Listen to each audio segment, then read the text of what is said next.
I'm delighted to be joined by two real leaders in this industry. So we have Garth Williams, the CEO of the Passport, Immigration, Citizenship Agency, PICA of Jamaica, and Pedro Alves, the Vice President of the Borders Division here at SITA. We're going to get into it in a moment, but as way of introduction, the reason I'm so excited by this webinar is you might have seen the title is the use of technology to make borders secure, more facilitated. But really where the conversation I'm sure is going to go today is actually driving more of the viewpoint of all of us. And whether you're a border official or a technology provider, we are all travellers. And the idea here is to discuss what the impact has been on those real people, travellers, tourists, those of us who actually want to go to a destination. Of course, we can get the viewpoint from an authority and from a technology provider, but it's all about that inspiration and how we can deliver better services to us all, to the world. So I'm going to ask the panelists to introduce themselves now. Garth, please, could you kick off and introduce yourself to the webinar? Thank you for that, Andy. Hi, Pedro and Danielle and the ICAO team. I am delighted to be part of this conversation. I am CEO for the Passport, Immigration and Citizenship Agency in Jamaica, having had over 20 years in this industry, working to ensure that, there are four things that Jamaica wants to ensure: security, safety, seamlessness of travel, and sustainability are the solutions that we put in. And so we're at a very exciting place of transforming how we do that in Jamaica. And that's what this conversation is going to be about today. Excellent. Thanks, Garth. Pedro, please introduce yourself to the webinar. Well, thank you, Andy. Thank you, Garth. It's actually an honor to be here with you and with the audience. So welcome, everyone. So I'm responsible for the borders business development for SITA, and it's actually interesting when you mention travel and when we hear Garth mentioning what is driving the PICA for the future and has been driving over the past years, because you cannot dissociate SITA from travel. We are very proud to be associated with travel since the inception in 1949. And well, we celebrated 75 years in 2024. We come from the industry. We result from the collaboration of the airlines and the collective effort they put in place from the industry. And we have been working very closely with airlines, airports, governments around the world, namely PICA, which makes us very, very proud. And I was just wondering, none of the events we supported, for example, the Los Angeles Olympics or the Sydney Olympics, gave Jamaica Usain Bolt any medal, but we will work on that for 2028, Garth. Thanks, Pedro. And I know we'll be coming back to collaboration as one of the themes. And in fact, you've given me a nice tie in there, because I've been lucky enough to go to Jamaica many times, including having lunch in Usain Bolt's restaurant, Track and Records. I can recommend it thoroughly to people as well. But I'm not here for the Jamaican Tourism Board, Garth. But obviously, one of your main jobs is to help make Jamaica an attractive destination, to make it stand out from all those other lovely destinations in the Caribbean and elsewhere. But how do you balance that role of making Jamaica welcoming, whilst, let's face it, dealing with all those increasing risks and threats to a border? How do you achieve that balance, Garth? That's a very interesting question. And to put it in context, so Jamaica has a population of less than 3 million people. Yet, up to last financial year, we welcome over 4 million persons coming through our airports. And, 30% of Jamaica's GDP is from tourism.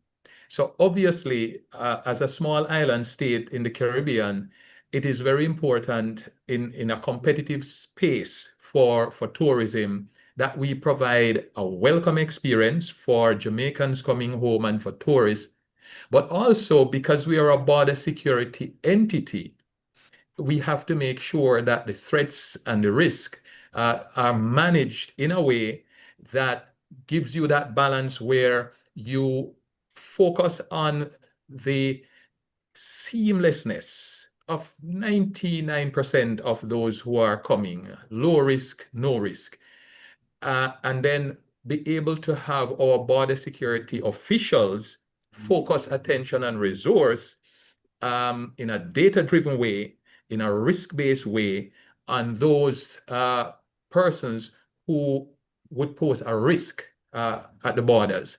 And this is where striking that balance between security and facilitation continues to be something that we have to manage very, very well. And that is why partnering with key stakeholders in Jamaica, to include the Ministry of Tourism, the Ministry of National Security, the Ministry of Health, our airport operators, the airline operators. It's a stakeholder engagement that we have to constantly be actively engaging to strike that balance and to achieve those outcomes. And again, we'll come back to that collaboration between government departments as well. Probably not an easy conversation you've had to have in the past, but hopefully it works. But Pedro, as way of introduction as well, how SITA helped Garth achieve these aims of a facilitated, secure border? Well, first of all, we are a travel tech company. It's our DNA. As I mentioned earlier, we started from the industry to support the industry. But technology has to make sense, has to be meaningful for the lives of people. And technology is an enabler for what collaboration of stakeholders is most of the times. And what I believe it's really amazing is that in Jamaica, you have a true ecosystem of stakeholders working together towards the same objective of promoting tourism, promoting that growth, promoting that prosperity and better experiences for the tourists coming, but equally for the people that are coming back to Jamaica. So what is really amazing is the fact that both PICA, the airports, and also Airports Authority of Jamaica have been consistently working together towards that better experience. Now, that is from a collaboration point of view. We as SITA, as I was mentioning earlier, we have been supporting governments over the years in crucial world-class events. Like I mentioned, the Olympics.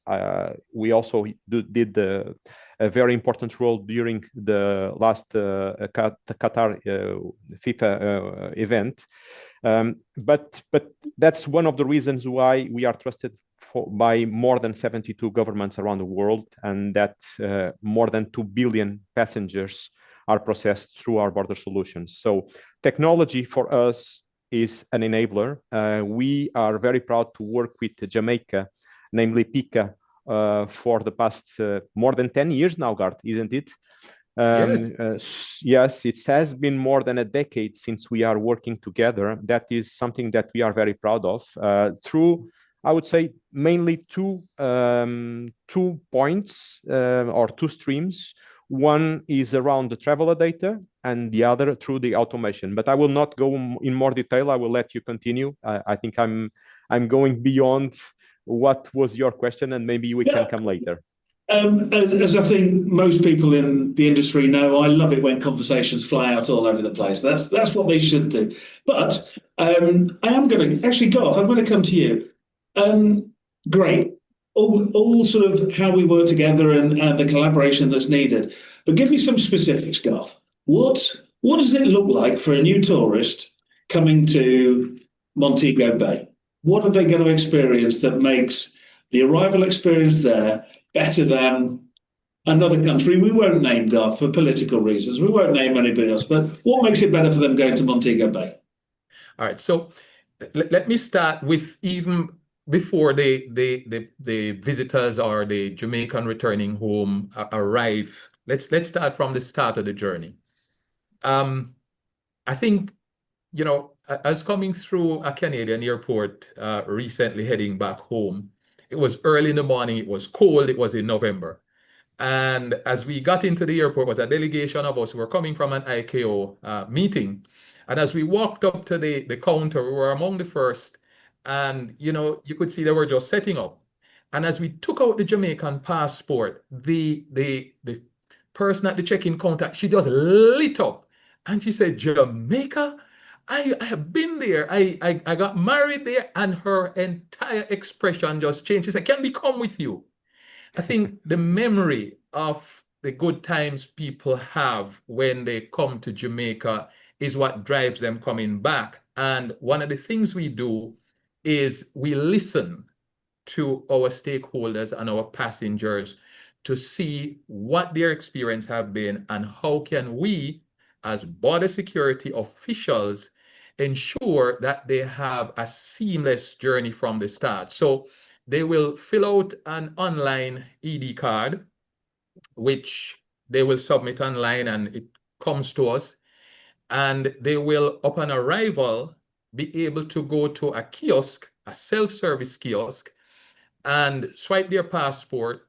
Data comes up, they confirm, picture taken, and they're on their way. They're waved through by a border security official, because all of the necessary security protocols that support that is built into the back end. And here's the interesting thing. Yes, we can talk about security, but what is unique about Jamaica and the experience you get in Jamaica is that our border security officials, our immigration officials are very well trained, very well experienced in what they do. And whenever we are going to pivot, whenever we're going to innovate, the first part of the conversation is never about the technology, actually. The first part of the conversation is about, all right, we want to make the passenger journey as seamless as possible, and we want to ensure that the security protocols are built into it. How can we do this differently?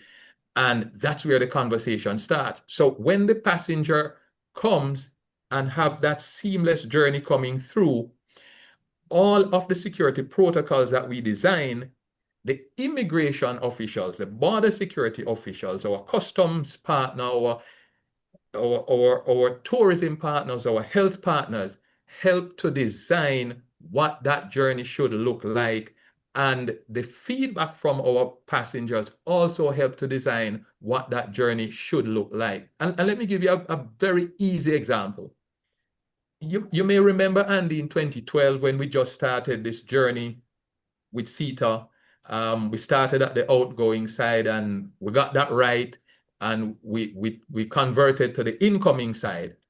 And a very simple thing, we look to see in Montego Bay, because it's the busiest airport, how long would a passenger need to stand in front of that self-service kiosk, even if you're using it for the first time. And we timed and find out from them what worked, what were the pain points. And a simple thing as there are myriad numbers of hotels in Jamaica that a passenger who is a tourist may come to. And typing in the name of the resort you're going to takes time. Said, no, don't do that. Don't do that. Create a drop-down menu. And they're able to select very quickly. That cut down the time, the dwell time at the self-service kiosk tremendously. And what that is able to do is in the peak time when everybody wants to just arrive on the flight and get on the beach, it cuts down the amount of time you spend in the airport, and the border security officials are confident that what they would normally have done if they were at the desk doing it, and they're still at the desk doing it, it's the same thing that we build into the technology to get done. So all stakeholders are feeling that the level of security, the level of seamlessness is being enhanced by the technology. And I think that works for us. That works really great for us as a country, and it works for our travelers.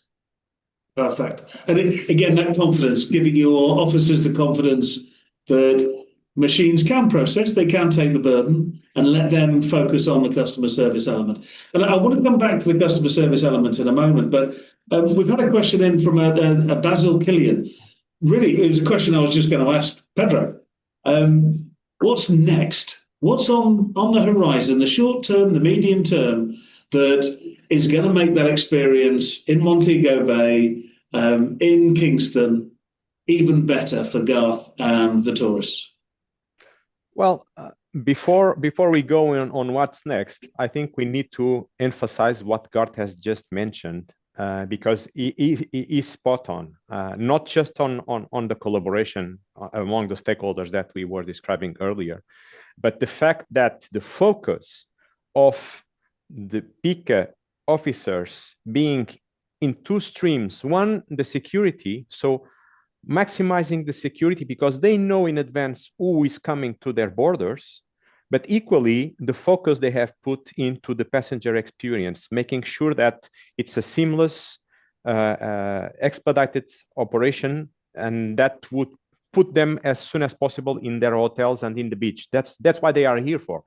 So it's truly amazing. It's not very often, I can tell you, Garth, that we see that materializing, and you can only do that because you have technology enabling that mission of PICA and the stakeholders, which I find really, really amazing. So I just wanted to make that remark before what's next. And before I go there, just to close that topic, it's equally important to mention that those two streams of knowing in advance who's coming so that you can optimize, expedite the entire process whilst maintaining the level of security at the maximum is complemented in Jamaica by the self-service automated border control e-gates and kiosks they have, which allows the passenger to have that final mile before entering the country in a fully integrated way and seamless way, which I believe can make a lot of difference as well. And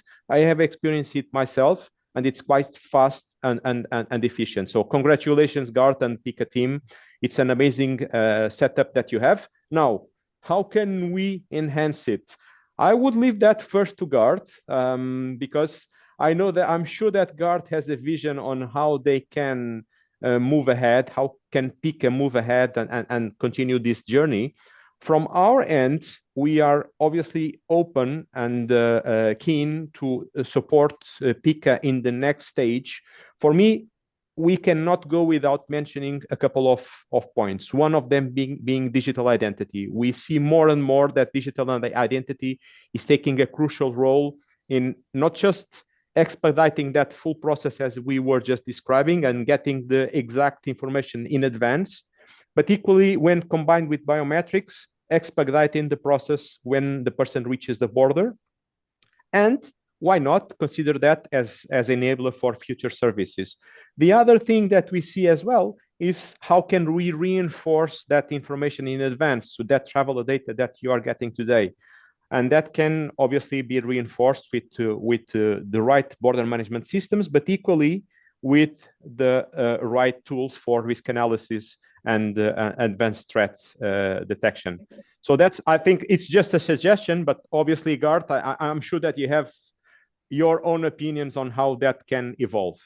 So Garth, yes. Pedro's setting you up there to have to answer the question of what you want to do next, but he's right to raise that risk and threat. You are an island between one of the biggest producers of Class A drugs and one of the biggest consumers of Class A drugs. So the risk and threat is there on your island, and of course, not everybody wants to come and sit on a hotel beach drinking a lovely rum cocktail. They want to do harm. How are you using tech to not only facilitate those good travelers, but actively unfacilitate those travelers you need to stop? So what tech are you using for that? And what tech do you want next from Pedro? So here's the thing. The agency that I lead with over 600 staff and being responsible for Jamaican passport issuance and citizenship issuance, one of the things that is important to us as we look ahead is how we integrate systems internally, nationally, regionally, and internationally. Because when you have integrated systems, you're able to leverage the synergies from the systems and to be able to serve not just the passengers and the customers, but also to scale the effort of our teams. So looking ahead, one of the things as we manage the environment where we have the threats and the risk to border security from people using fake documents, from human trafficking, human smuggling, is to be able to improve how we use data. Now, the industry have for a couple of years now been moving towards passenger name record, PNR. And the legislative framework for that is fast being put in place. And I must say, you know, the strong support of the government of Jamaica through the Ministry of National Security, under which PICA falls, have been driving that effort to ensure that we are going to stay ahead with the use of passenger name record. And that will see us improving how we use that advanced information with risk-based analysis in a more powerful way to make a distinction between those who are high risk and those who are not. And so that's on the horizon. The other thing is that whilst we have welcomed over 4 million passengers through our airports, we are looking through the Ministry of Tourism to move to another level of, in short order, 5 million, and maybe several multiples of that over the next 5 to 10 years as we are expanding the physical infrastructure of the two main international airports. But I was having a conversation with one of my colleagues who is operator of the largest of the 3 airports recently. And the conversation we were having is that, you know, whilst we are expanding the physical infrastructure, the truth of the matter is that the look and feel will change. But you know what really adds to that seamlessness and that speed? It's how we manage the peaks and troughs. How do we manage those minutes in a day, those hours during the winter tourist season, for example, where you have well over the average number of travelers coming? How do we do that in a way that makes it feel seamless in those peak hours? And that speaks to how we integrate the use of the border security officials' time and the use of the technology. And so pushing the borders outwards, as the industry is doing with the use of additional technology such as ETA, electronic travel authorization, is something that we are looking at, because that's where the industry is going. And when you are having travelers from all across the world who are accustomed to seeing this in the first world countries, and you're coming to a Caribbean country like Jamaica, there's an expectation that we are moving with the rest of the world. And so we're looking in that direction. And, you know, as our partner, SITA, I like the fact that we never seem to just become complacent as soon as we reach another level. And for me, as head of PICA, one of the things I'm very proud of, my team and I, my management team and I are very proud of, we have adopted what is known as the ISO 9001 quality management system. And the ethos of that management system is that here's what you do. You say what you do what you say, prove it, and improve it.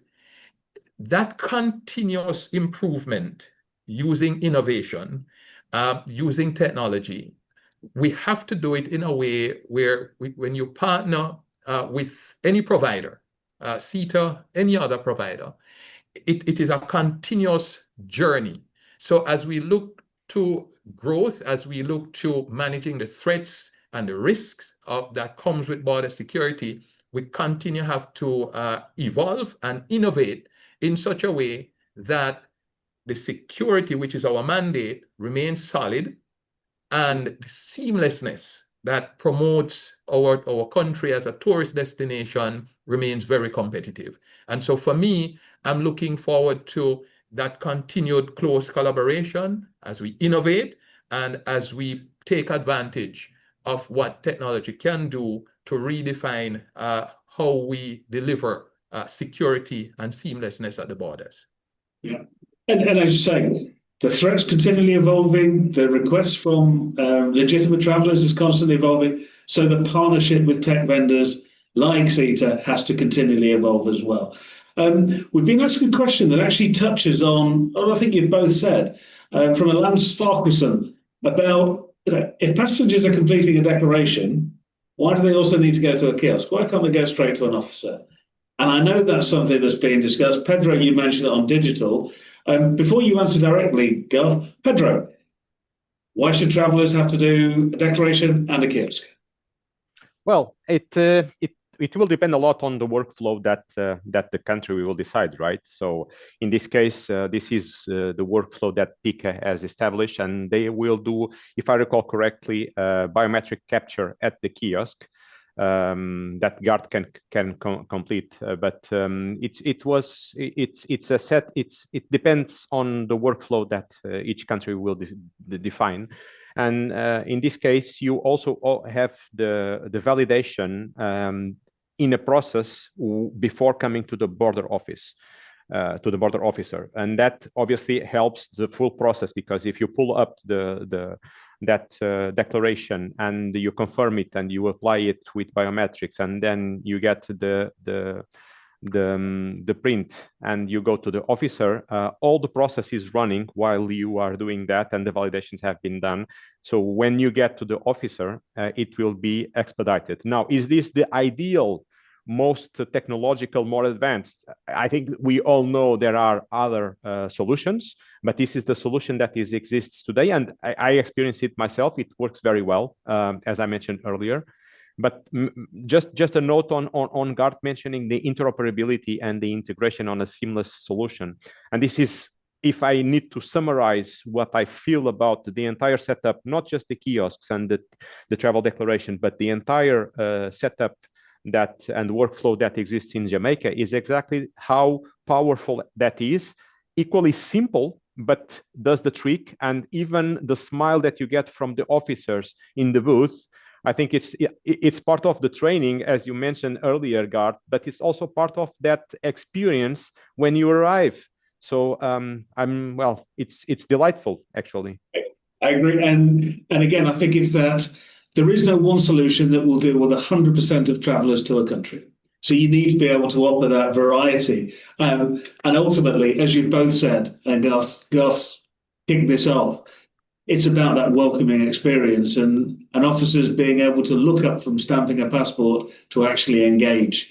Actually, on that, Garth, borders are not just about tourists. Foreigners coming to the country, it's about servicing an arrival experience for your own citizens, for Jamaicans. Jamaicans love to chat. They love to engage and have a good natter, as we say in the UK, a good chat. Has your innovation helped deliver a better service for Jamaicans? And are they happier with your service now as well? I thank you for that question, because, as you say, Jamaicans like to touch and feel real people. And when we look at the demographic of those Jamaicans who are coming home through our airports, we make provision for that. There are those who, when they arrive, they are able to breeze through the technology. There are those who might need a little more hand-holding, and that's fine. There are those who prefer to walk up to the office and have a nice chat, and we facilitate that.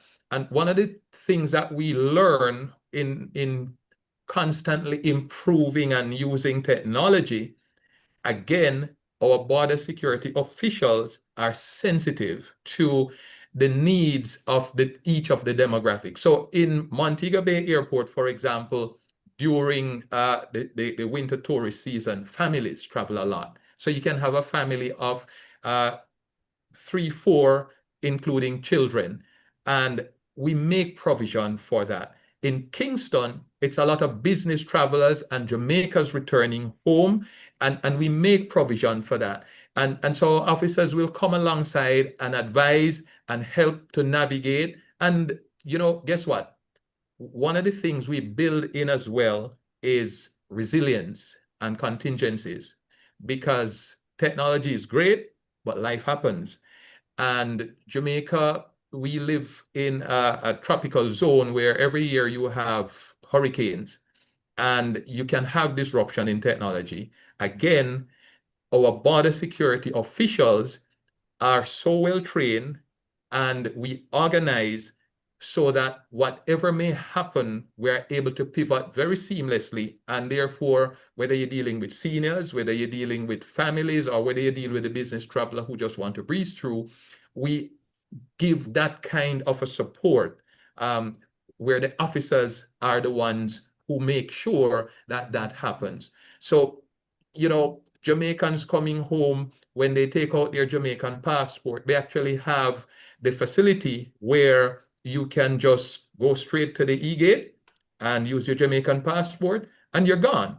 If you're traveling on another country's passport, you can use the other set of e-gates and you're gone through. So we think about the different demographics, and we make sure that we provide for a seamlessness for the entire passenger flow coming through. Excellent. And in fact, it leads me on to, there's been 2 questions sort of similar.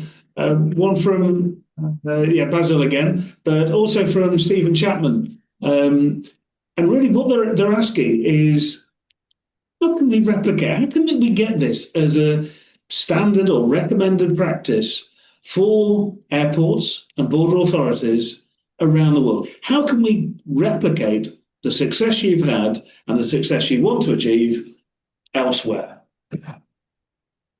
You know, I think as we share spaces like these, common spaces like these being facilitated by ICAO, and as we share groupings within our different geographic region and within country, sharing what works, sharing good practices is something that allows for us to do that. I believe that Jamaica is one of those regions where within the Caribbean, the chiefs of immigration meet multiple times per year.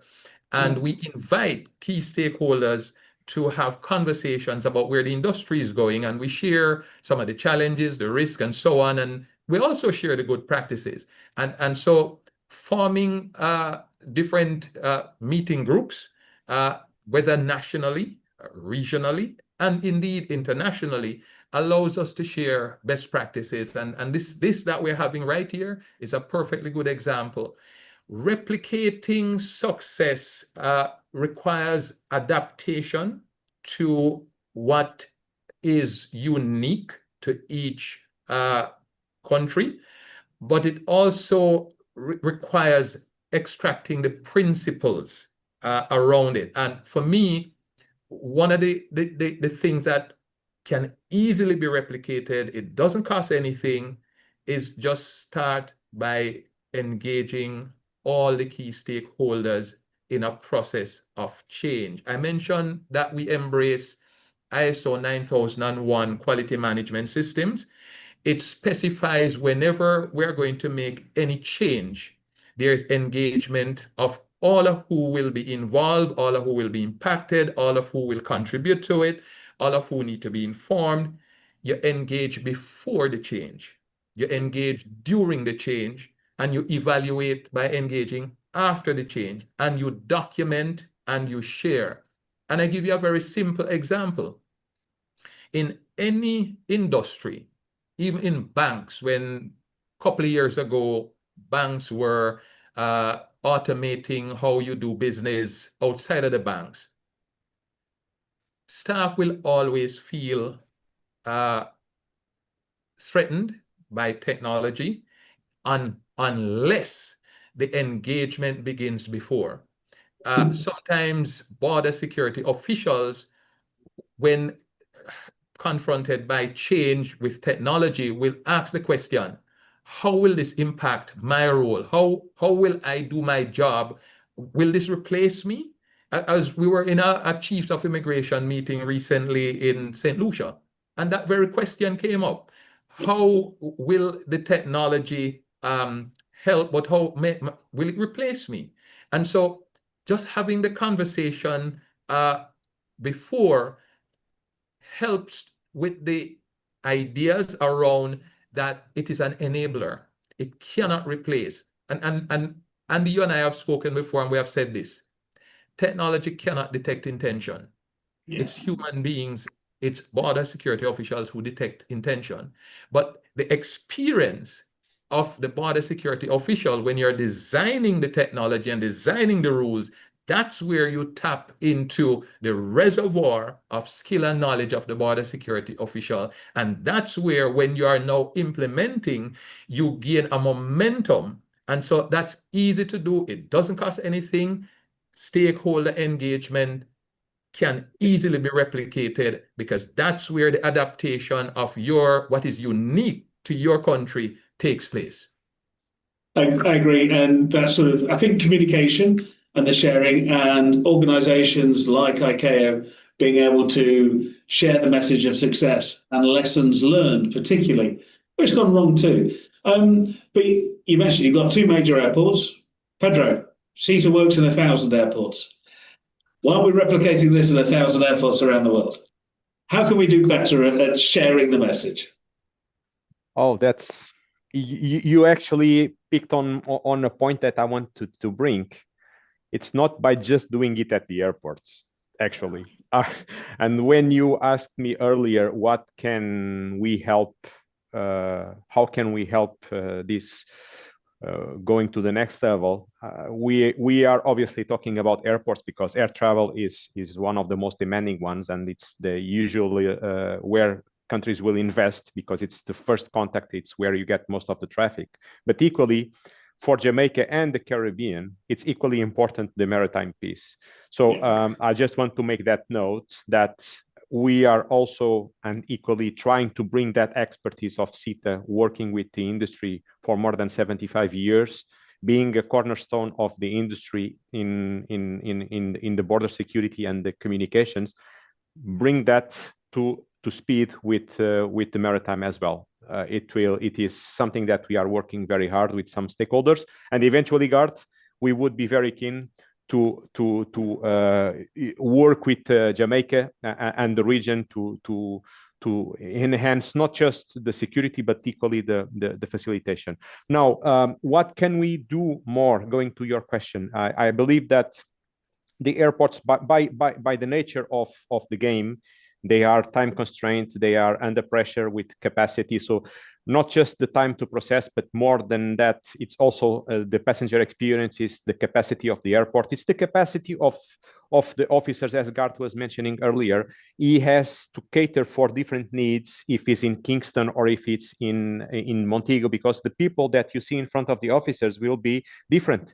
So you need to have that sensibility, and that is a part where we can also help by our experience, by the workshops that we do. That is more on the soft side, but as we were mentioning earlier, you have a full suite of solutions that not just for borders but for airports does the end-to-end. And going back to what Garth was mentioning earlier, it's what is more important, or one of the key points for success, is the integration. Well, besides the change management that Garth was mentioning and the stakeholder engagement, but if we look into the travel tech perimeter, it's all about the interoperability and how you can integrate the different services and different solutions into something that makes sense and that actually expedites the processes.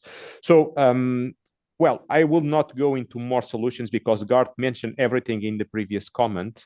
I just wanted to make the remark that it has to be a nationwide system. It has to be something that has the backbone that allows all the pieces to talk to each other. So that usually is a central system that will articulate not only with the systems from immigration, but equally the airports, the land borders when you have land borders, not the case in Jamaica, but definitely the seaports with the cruise ships. So if you have a powerful system that can orchestrate all of those data sources and then apply something that we have as well, the in-country events module, into the experience that you have for the people coming while they are in Jamaica before they leave, you have the full suite that will allow you not just to provide additional integrated services that will promote tourism, but equally get the insurance for the immigration and for the security services that you have the right people doing the right stuff. Thanks, Pedro. We've got about 10 minutes left. There's a couple more questions I'll come to as well. In fact, let's address one of them. I think you've already touched on it, Garth, but technology can't solve everything. Now, what are the limitations for technology? And I think really you've addressed it with that intent, but where do you want your officers, the human skills, where do you want them focusing over the next 5 years or so? You know, that is easily a matter of, as we look at the evolving landscape of both the opportunities that we have to enhance the seamlessness of travel and juxtapose that with the increasing border security risks and threats that we face, we have to invest in upskilling and continuous training of our border security officers to be able to utilize the available technologies, especially where it relates to risk analysis and targeting, so that what we are able to do is, long before the passenger arrive at our borders, be able to determine whether the persons are authorized to enter before they arrive. So you're pushing the borders out and you're using the data and the skill set of the officer to do that in the background. And that has a benefit for the passengers, because once you are pre-authorized to enter, then when you get into the airport, it's even more seamless than before. And it gives a greater level of certainty when you're arriving that you have been pre-authorized. So investing in the training and development of our border security officials to also be able to share information with colleagues and counterparts nationally, regionally, and internationally, helping our colleagues to identify emerging trends that we need to take account of as border security officials, and recognizing that we operate as an ecosystem where, as you know, there might be one organization being responsible with a mandate for one part of the whole border security apparatus, be able to integrate systems more seamlessly so that decision-making and problem-solving can be done at scale more seamlessly for the officers. And so that's where I would want, as we look forward to go in that direction. So staying with you, Garth, 5 years is a budget cycle. You've already planned for that. It'll go very quickly. If you think back, 5 years ago was 2020. We had COVID. You know, Yes. None of these things were expected. But let's look beyond. 15 years from now, I've retired. I want to come to Montego Bay to have a nice rum cocktail. What's your border going to look like in 15 years? What's your vision for it? And then I'm going to come to you, Pedro, for the same question worldwide. You know, if I have an answer to that, I think I would really be someone with a crystal ball, but let me try. The way in which we do business now, and if you look 5 years ago, 10 years ago, has been a quantum difference.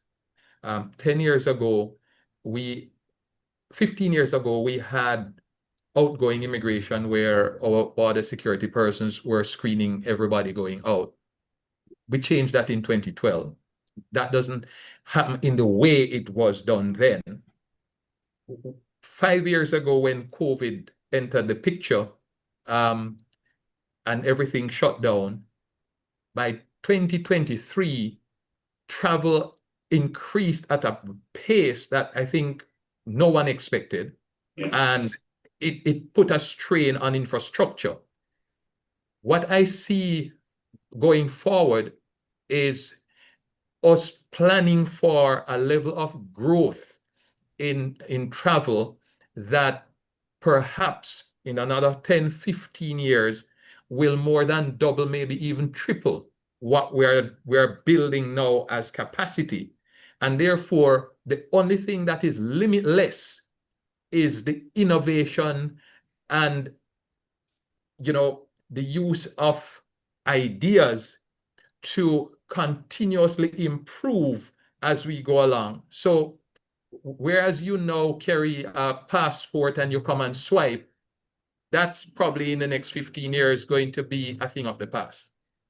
The smartphone, it is already a reality with digital travel credential that you are going to be able to use that.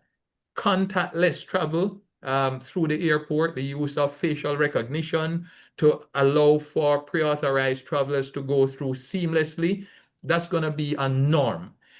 So other than the technology, I believe border security officials and policymakers are going to, over the next 15 years, be constantly having to look back at regulations and legislations. They don't tend to change often, but I see them changing more often than before because the use cases that the legislation might have been designed for 2 decades ago, at the pace that we're going, I see those changing more rapidly to support and enable travel in a different way. So I think if 15 years from now, we are having this conversation, we're going to laugh and say, you know, 15 years when we were having this conversation, we didn't even imagine what we will have. You And see, so I Garth, can only have my team prepare for this by constant transformation of what we do. See, I thought you were saying that you're going to process me when I've taken my single-person drone from my yacht in Montego Bay, landed directly at the hotel, and your border officers will have to process me in the hotel, not in a single immigration hall. But maybe I won't have my drone and my yacht. But Pedro, 15 years, what's it going to look like? I agree with Garth. 15 years is if you look back 15 years, you had a couple of countries that were doing ABC e-gates, just a couple. Biometrics was not used, or most of the times was not being accepted by as the majority. So if you look at where we are today, it's truly amazing. So it's an exciting moment, and again, I cannot be reinforcing enough what Garth has mentioned about the collaboration and about looking forward and keeping the options open and working always incrementally on what needs to be this continuous improvement. Now, being completely, Garth already named a few, being completely pragmatic, I think we will evolve from physical barriers to digital travel lanes. So I think that's not going to take 15 years, certainly, but it will be around for 15 years because of the cycles that you have for hardware. So once we transition from e-gates and start using digital travel lanes, certainly it will take 10 years before they are away. So if you do the math, 15 years ago, I think they will still be around. So digital travel lane, I would put my money on that. Digital identity, for sure, as Garth mentioned, with DTC Type 2 and how you use that derived identity in the mobile phone going forward and in additional services. I think there will be a combination of what you just mentioned, Andy, something that you will decentralize the border, well, regulations allowing, but that I think could be interesting as well. And any measures that we have for facilitation and increased capacity of the processing passengers will always have to rely on more back-end information. I mean, travel data, risk analysis. You cannot grow and scale just with digital identity if you don't support the systems with traveler data and risk and threat. The simple reason that you have people coming more often is not, you are not able to process that with existing capacity in most of the countries. And you will have to do something to filter and determine if a person can board or not board before they come to your country. So I think there will be a combination of all of these. But certainly biometrics will play an important role and digital identity as well as an enabler. So I notice you don't think they'll have a yacht either, a power yacht. No, I'm sure you will have a catamaran for sure. Yes. Thank you. Thank you. We've got a couple of minutes left. Staying with you, Pedro, what's the one thing you want to leave with this webinar audience? What's the one comment or suggestion? Well, the takeaway for this webinar, I think it's very clear, and it comes from Garth, and I'm really proud to collaborate with PICA, because this is the mindset that actually promotes growth: is collaboration, active stakeholder collaboration, stakeholder management, change management, and keeping the options very clear in what can we do together to enhance the work of the border officers and increase the security. So that's my takeaway. Excellent. Garth, the takeaway for you, for the audience. I would say, we're a global community. All countries, security at our borders, it's not a one-man act.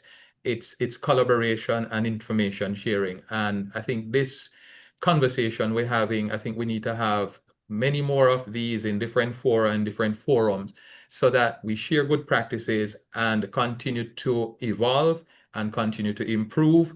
And, I would suggest that what Jamaica has done is achievable by other countries by just talking to each other and having those stakeholder engagements to see how you pivot, how you innovate, and how you develop your border security systems. Excellent. What a note to end on. Right now, you'd be having thunderous applause, both of you, from the audience if we're live. But thank you so much for your input. I found it very useful. Those of you that haven't had your questions answered, we'll try and get to offline. As Danielle's put on the screen now as well, there's the email to reach out to us, borders.inquiry@SITA. Garth, Pedro, thank you so much. I look forward to speaking to you again. I look forward to our collaborations going forward. Thank you so much, both. Thank you, Garth. Thank you, Andy. A pleasure. Thank you. Thank you all.